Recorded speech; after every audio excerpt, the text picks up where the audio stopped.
আমাৰ মাজত উপস্থিত অসম চৰকাৰৰ মন্ত্ৰী প্ৰশান্ত ফুকন ডাঙৰীয়া, মন্ত্ৰী ৰূপেশ গোৱালা ডাঙৰীয়া, প্ৰাক্তন কেন্দ্ৰীয় মন্ত্ৰী আৰু সাংসদ ৰামেশ্বৰ তেলী ডাঙৰীয়া, আমাৰ মাজত উপস্থিত বিধায়ক সুৰেন ফুকন ডাঙৰীয়া, সঞ্জয় কিষাণ ডাঙৰীয়া, বলিন চেতিয়া ডাঙৰীয়া, ভাস্কৰ শৰ্মা ডাঙৰীয়া, অসম প্ৰদেশ ভাৰতীয় জনতা পাৰ্টিৰ মানুহ সোমাব দিয়ক সোমালে ভাৰতীয় জনতা পাৰ্টিৰ সাধাৰণ সম্পাদক পুলক গোহাঁই ডাঙৰীয়া, তিনিচুকীয়া জিলা বিজেপিৰ সভাপতি কুশকান্ত বৰা ডাঙৰীয়া, অসীম হাজৰিকা ডাঙৰীয়া, ভৱেন শৰ্মা ডাঙৰীয়া, শিৱজী ডুবে ডাঙৰীয়া, লক্ষ্য কোঁৱৰ ডাঙৰীয়া, প্ৰবীণ দত্ত ডাঙৰীয়া, দিগন্ত শইকীয়া ডাঙৰীয়া, জ্যোতিমণি মৰাণ ডাঙৰীয়া, মুছাবিৰ হাছান ডাঙৰীয়া, কাজল গোহাঁই ডাঙৰীয়া, জিলা পৰিষদৰ প্ৰাৰ্থীসকল,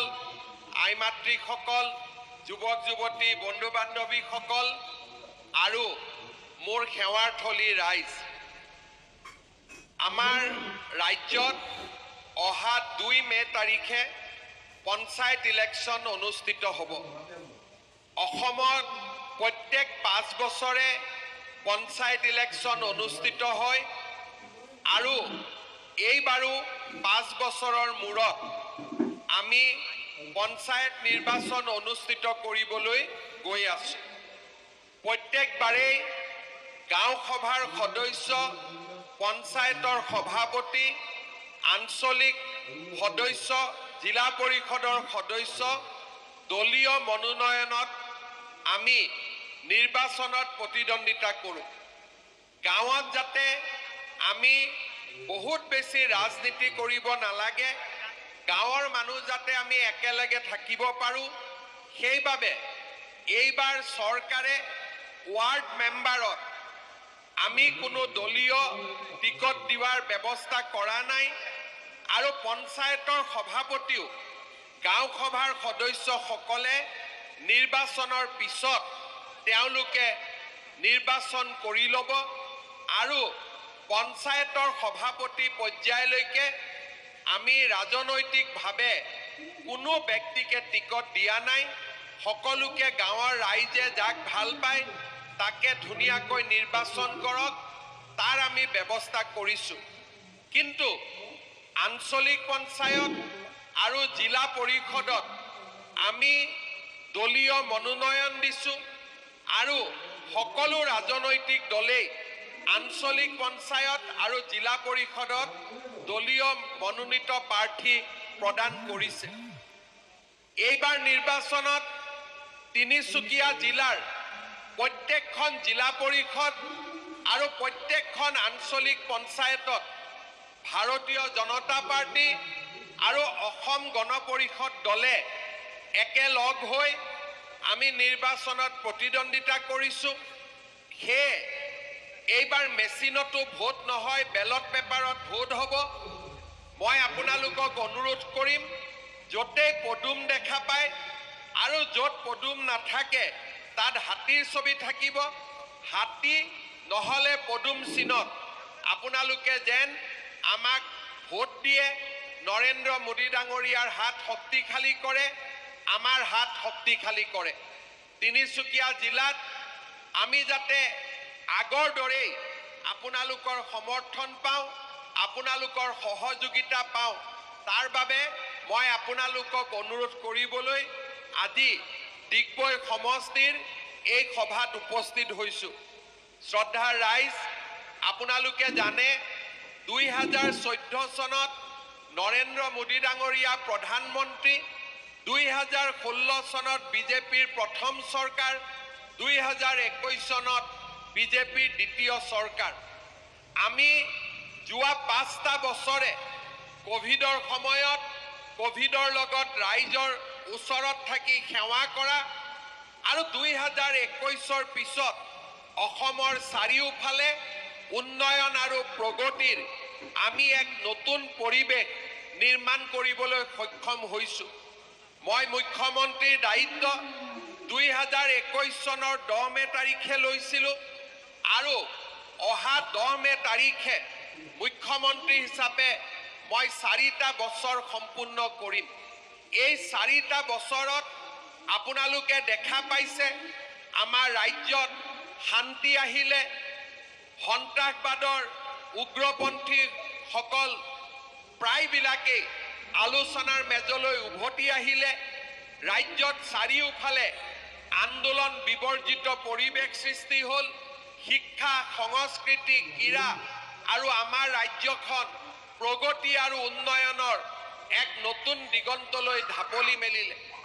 আজি আমি যদি দেখা পাওঁ বগীবিলৰ পৰা ধলা শদিয়ালৈ অসমৰ প্ৰতিখন জিলাত মেডিকেল কলেজ, ডাঙৰ ডাঙৰ ৰাস্তা, অসমমালা, চাহ বাগিচাৰ ৰাস্তা, গাঁৱৰ ৰাস্তা, পদূলিৰ ৰাস্তা, চাহ বাগিচাৰ বিদ্যালয় আৰু আমাৰ চৰকাৰী বিদ্যালয়সমূহক নতুনকৈ সজাই পৰাই তোলা, আদৰ্শ অংগনবাদী কেন্দ্ৰ, আজি আমাৰ ৰাজ্যখনত মথাউৰিৰ ওপৰেদি নতুন ৰাস্তা, যোৱা 4টা বছৰত আমাৰ ৰাজ্যখনলৈ উন্নয়নৰ এক নতুন পৰিৱেশ নিৰ্মাণ হ'ল।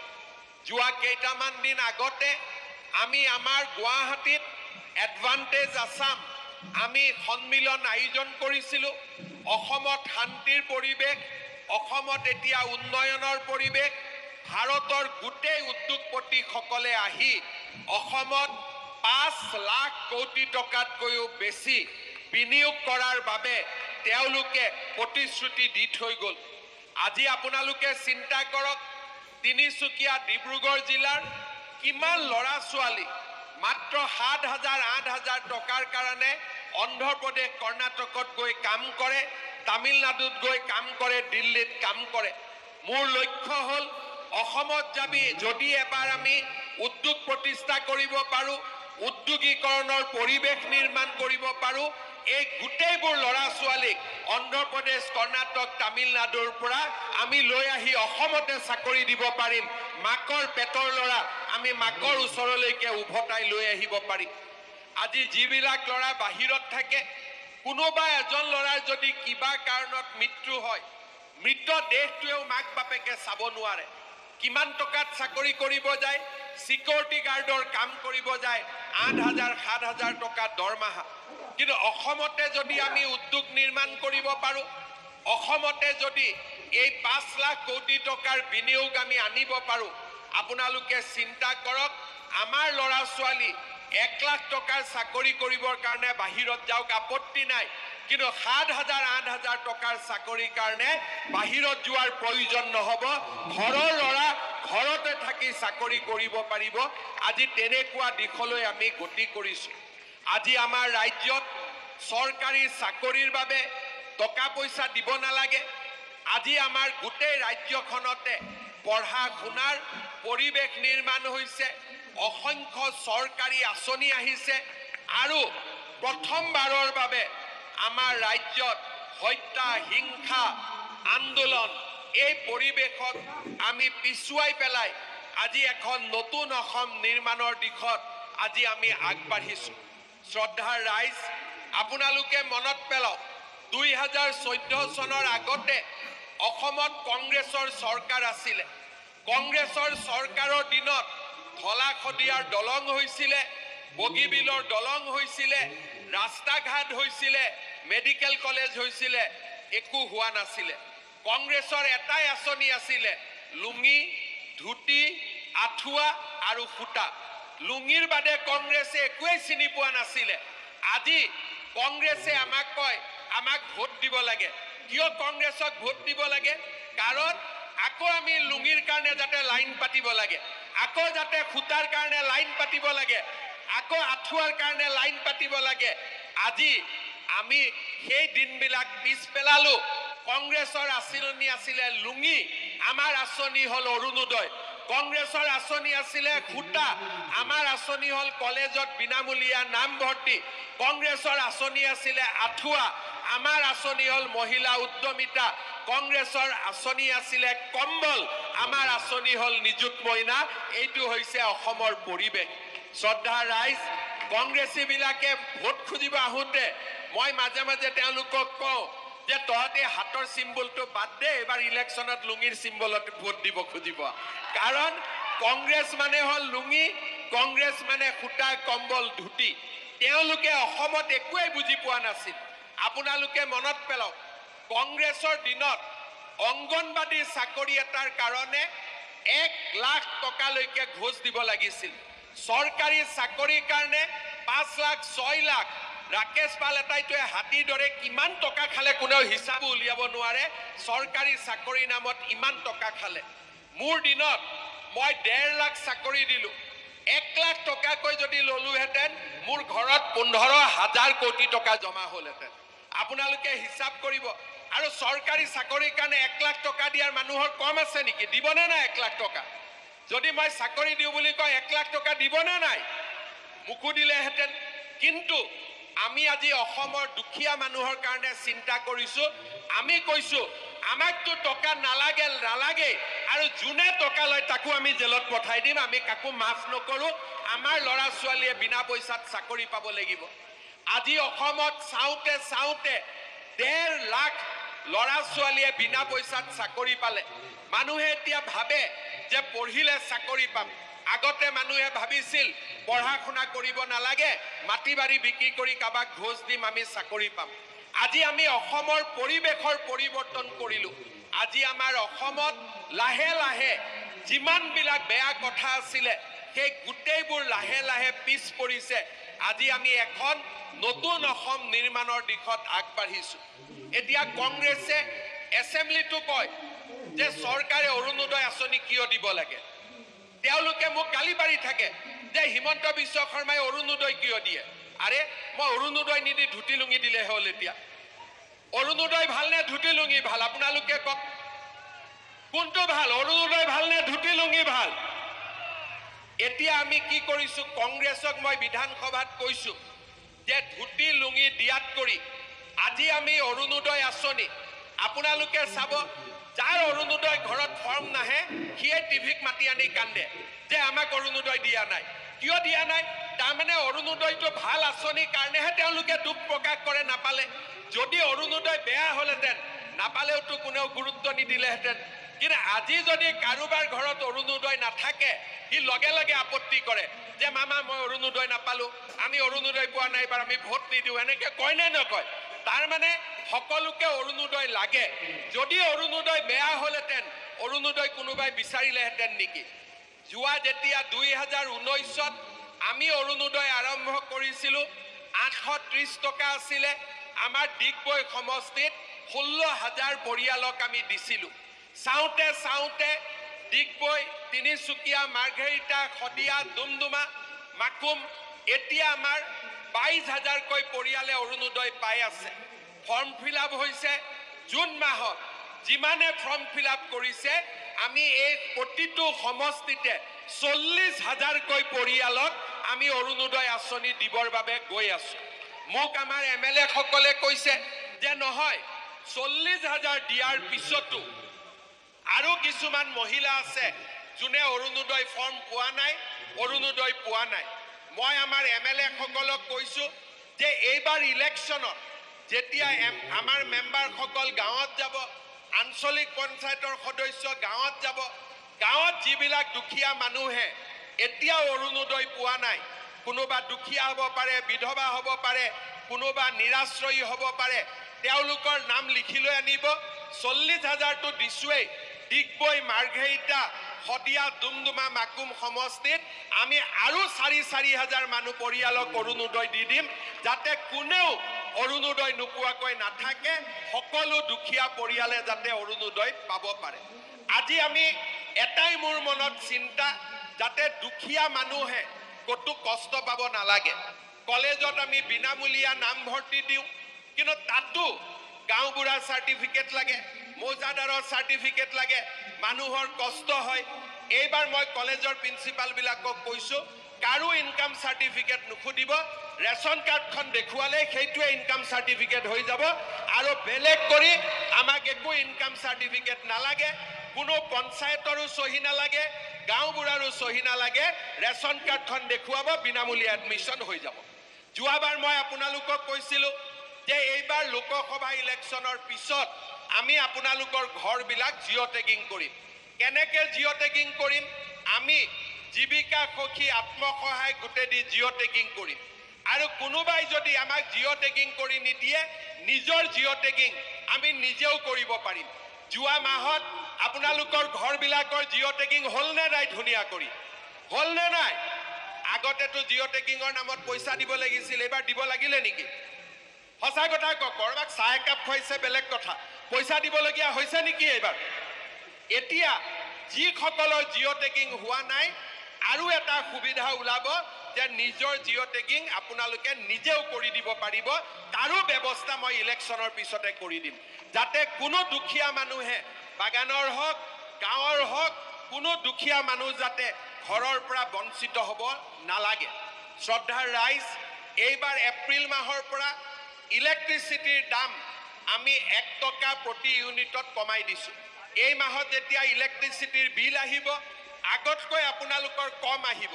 যদি ভগৱানে মোক শক্তি দিয়ে, মই নৱেম্বৰ মাহত আৰু 1 টকা ইলেক্ট্ৰিচিটিৰ দাম কমাই দিম, যাতে আমাৰ দুখীয়া মানুহে কোনো কথাতে ক'তো চিন্তা কৰিব নালাগে। ধুতি লুঙিতকৈ ভালনে নাই কওক? ধুতি লুঙিতকৈ ভালনে নাই কওক? আজি মেট্ৰিকৰ ফৰ্ম ফিল আপ কৰোঁতে টকা দিব নালাগে, এডমিশ্যন দিওঁতে টকা দিব নালাগে। নিযুত মইনাৰ প্ৰথম বছৰ হৈ গ'ল, এতিয়া ফাৰ্ষ্ট ইয়াৰৰ ছোৱালী ছেকেণ্ড ইয়াৰ পাব, নিযুত মইনা পাই থাকিব। আৰু যিবিলাকে ফাৰ্ষ্ট ইয়াৰত এডমিশ্যন ল'ব, তেওঁলোককো আমি নিযুত মইনা দিয়া আৰম্ভ কৰি দিম। এতিয়া কিছুমানে মোক কয়, ছোৱালীয়েতো পালে ল'ৰাইকো দিব লাগে, ল'ৰাবিলাকে একো পোৱা নাই। মাজে মাজে ল'ৰাবিলাকে মোক কৈ থাকে যে মামা আমাকো দিয়ক। এইবাৰ মই ল'ৰাবিলাকৰ কাৰণে 2টা আঁচনি আনিছোঁ। এটা হৈছে ল'ৰা এজনে যেতিয়া BA BSc পাছ কৰিব, চাকৰিটো লগে লগে নাপায়, মাকৰ পৰাও পইচা খুজিব বেয়া পায়, দেউতাকৰ পৰাও পইচা খুজিব বেয়া পায় যে মই BA পাছ কৰিলোঁ। এতিয়াৰ পৰা চৰকাৰে নিয়ম কৰিছে যে BA পাছ কৰা প্ৰত্যেকজন ল'ৰাক আমি 1 বছৰলৈ বেংকৰ একাউণ্টত 2,500 টকাকৈ দি থাকিম। 2,500 টকাকৈ পাই থাকিব 1 বছৰ। আৰু লগত চাকৰিৰ আৰু এডভাৰটাইজ ওলাব। যিসকলে চাকৰি নাপাব তেওঁলোকক ব্যৱসায় বাণিজ্য কৰিবৰ বাবে প্ৰতি বছৰে 2 লাখ ল'ৰা ছোৱালীক আমি 2 লাখ টকাকৈ ডাইৰেক্টলি দিম, বেংকত যাব নালাগে। ডিগবৈ সমষ্টিত 300 ল'ৰাই যোৱাবাৰ পাইছে, অক্টোবৰ নৱেম্বৰত আমি 700 আৰু দিম। মোৰ ইচ্ছা হৈছে ডিগবৈ সমষ্টিৰ কমচে কম 5,000 ল'ৰা ছোৱালীক 2 লাখ টকাকৈ দিয়া, যাতে সকলোৱে ব্যৱসায় বাণিজ্য কৰিব পাৰে। ডিগবৈত যেনেকে, মাৰ্ঘেৰিটাতো তেনেকে, মাৰ্ঘেৰিটাত যেনেকে, মাকুমতো তেনেকে, মাকুমত যেনেকে, আমাৰ শদিয়াতো তেনেকুৱা, শদিয়াত যেনেকুৱা, মাৰ্ঘেৰিটাতো তেনেকুৱা। অৰ্থাৎ হয় চাকৰি পাব, নহ'লে নিজৰ ভৰিৰ ওপৰত নিজে থিয় দি কিবা এটা ব্যৱসায় বাণিজ্য কৰিব। শ্ৰদ্ধাৰ ৰাইজ, মই আপোনালোকক ক'লোঁ যে ৰেচন কাৰ্ড দেখুৱালে এইবাৰ কলেজত এডমিশ্যন পাব। আগত মই কি কৈছিলোঁ যে ৰেচন কাৰ্ড দেখুৱালে বিনা পইচাত চাউল পাব, ৰেচন কাৰ্ড দেখুৱালে মেডিকেলত 5 লাখ টকালৈকে বিনামূলীয়া ট্ৰিটমেণ্ট পাব। তাৰমানে এখন ৰেচন কাৰ্ডত অৰুণোদয় পালোঁ, এখন ৰেচন কাৰ্ডত চাউল পালোঁ, এখন ৰেচন কাৰ্ডত কলেজত এডমিশ্যন পালোঁ, এখন ৰেচন কাৰ্ডত আয়ুষ্মান ভাৰতৰ 5 লাখ টকা পালোঁ। এতিয়া মই আৰু এটা কাম কৰিব খুজিছোঁ, এইবাৰ ৰেচন কাৰ্ডত 1 অক্টোবৰৰ পৰা দালি, নিমখ আৰু চেনিও বজাৰতকৈ কম দামত আপোনালোকক দিয়া আমি আৰম্ভ কৰি দিম। অৰ্থাৎ যদি বজাৰত 1 তাৰিখে 90 টকা দালিৰ দাম হয়, ৰেচন কাৰ্ডত আপোনালোকে 60 টকাত পাব। যদি বজাৰত চেনিৰ দাম 75 টকা হয়, আপোনালোকে 50 টকাত পাব। আৰু বজাৰত যদি নিমখৰ দাম 30 টকা হয়, ইয়াত আপোনালোকে আমাৰ ৰেচন কাৰ্ডৰ দোকানত আপোনালোকে 20 টকা পাব। মোৰ লাহেকৈ আৰু এটা মই চিন্তা কৰি আছোঁ, আমাৰ যাৰ যাৰ ঘৰত গেছ কানেকশ্যন আছে, কাৰ কাৰ গেছ কানেকশ্যন আছে হাত দাঙকচোন। আৰু ওপৰত নাই কাৰো গেছৰ কানেকশ্যন? কাৰ কাৰ আছে হাতখন অলপ দাঙি ধৰক, লাভ হ'ব ইয়াৰ পৰা। যাৰ যাৰ ঘৰত গেছ কানেকশ্যন আছে 1,000 টকা দি গেছ কিনিব লাগে।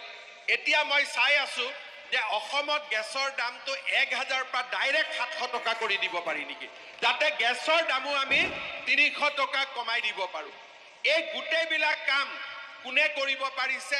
নৰেন্দ্ৰ মোদী ডাঙৰীয়াৰ আশীৰ্বাদৰ কাৰণে আজি আমি বিজেপিয়ে কৰিব পাৰিছো। কংগ্ৰেছৰ দিনত কি আছিলে? এনেকে আপোনালোকক মাতে, খুটা বিলাই, ইজনে সিজনৰ ওপৰত জঁপিয়াই, সিজনে সিজনৰ ওপৰত জঁপিয়াই। এতিয়া অৰুণোদয়ৰ কাৰণে জঁপিয়াব নালাগে, পুতুং কৰি বেংকত আহি সোমাই যায়, হয়নে নহয়? আগতে খুটা ল'ব লাইন দিব লাগিছিল নে নাই? আঁঠুৱাৰ কাৰণে লাইন দিব লাগিছিল নে নাই? এতিয়া বেংকত পুতুং কৰি আহি পাই গমেই পোৱা নাই। এতিয়া মহিলাসকলে চিন্তা কৰি আছে 10,000 টকাটোৰ কথা কেতিয়া ক'ব, হয়নে? সেইটো চিন্তা কৰি আছে নে নাই? আছে। এতিয়া এই 10,000 টকাৰ আঁচনিটো 1 মে তাৰিখে আমি বিহালীত টকা দিলোঁ, আৰম্ভ কৰিলোঁ। এতিয়া এই টকাটো কোন তাৰিখে ডিগবৈত পাব, মাৰ্ঘেৰিটাত পাব, শদিয়াত পাব, মই আমাৰ MLA সকলক চিঠি লিখিছোঁ, আপোনালোকে দিনটো দিয়ক, মই আহি টকাটো দি থৈ যাম। এতিয়া আমাৰ MLA সকলক মই কৈছোঁ, তিনিচুকীয়া জিলাত অলপ ভিডিঅ' ৰেকৰ্ডিং কৰি লওক, নহ'লে আকৌ নহ'ব নহয়, ৰেকৰ্ডিং কৰি লওক, তেতিয়া ভাল লাগিব। তিনিচুকীয়া জিলাত জুন মাহত দুদিনত, এদিনত 3টা সমষ্টি, এদিনত 2টা সমষ্টি, মই আহি আপোনালোকক চেক দি থৈ যাম, হ'ব? পাক্কা? এতিয়া মই আপোনালোকক আচল কথাটো কওঁ, এইটো 10,000টো দিম বুলি কৈছোঁ, দিছোঁ। আজিলৈকে মই কিবা কোৱা কথা ভুল হৈছে নেকি? এই কেইদিনমান আগতে নামঘৰ, আমি 25,000 নামঘৰত 3 লাখকৈ টকা দিছোঁ, কোনেও নিদিছিল আগতে। কংগ্ৰেছেতো নামঘৰ ভালেই নাপাইছিলে, মন্দিৰ ভালেই নাপাইছিলে। আজি মই যি কৈছোঁ সেই কামেই কৰিয়ে আছোঁ। এতিয়া মোৰ লক্ষ্য হ'ল, সিদিনাখন যেতিয়া মই বিহালীত 10,000 টকাটো দিব গ'লোঁ, এগৰাকী মহিলাই মোৰ লগত চেলফি উঠিলে, চেলফিটো নহ'ল, মোবাইলটো অলপ বেয়া আছিলে। তেতিয়া মই ক'লোঁ যে বাইদেউ মোবাইলত ফটো উঠা নাই, এইটো মোবাইল বেয়া, ভাঙি দিম ইয়াক। ত মই বোলো বাইদেউ ভাঙি দিলে মোবাইল কেনেকৈ কৰিব, এই 10,000টো পাম নহয় মোবাইল এটা কিনি। এতিয়া মই আপোনালোকক কৈছোঁ, এই 10,000টো আপোনালোকে শেষ বুলি নাভাবিব, জুনততো পাবই, এইটোলৈ কোনো টেনশ্যন নাই। কিন্তু এই 10,000ৰ পিছত অহা বছৰ মোৰ মনত ইচ্ছা আপোনালোকক 25,000 টকা দিম। সেইকাৰণে এই 10,000 টকাটো আপোনালোকে ভাল কৰি খৰচ কৰিব, যাতে আমি আপোনালোকক অহা বছৰ আকৌ 25,000 টকা দিব পাৰোঁ। আৰু 25,000ৰ পিছত মোৰ মনত ইচ্ছা আছে আৰু 50,000 টকা। তাৰমানে 10,000 জুনত দিম, 2025, 2026ত 25,000, 2027ত 50,000। হজম হৈছে নে নাই? হজম হৈছে নে নাই? এটা বিশ্বাস কোনে কোনে কৰা নাই? হাত ডাঙৰছে। বিশ্বাস কৰিছে নে নাই? এতিয়া এটাই কথা, টকাটোৰ যাতে সৎ ব্যৱহাৰ